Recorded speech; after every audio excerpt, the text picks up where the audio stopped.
It's incredible to think that North American Aviation built this aircraft.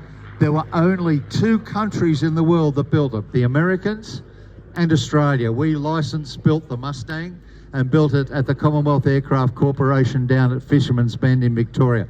Same place that we built the Warnervale. We built 200 of them.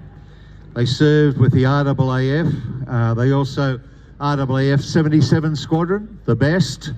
The guys flew these up in Korea.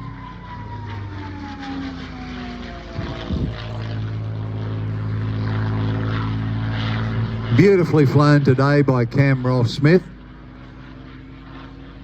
When he flew the Mustang over at Flying Legends in the UK, I was heard to one of the enthusiasts over there said it was flown with a little bit more enthusiasm than normal, and Cam really does love that aircraft.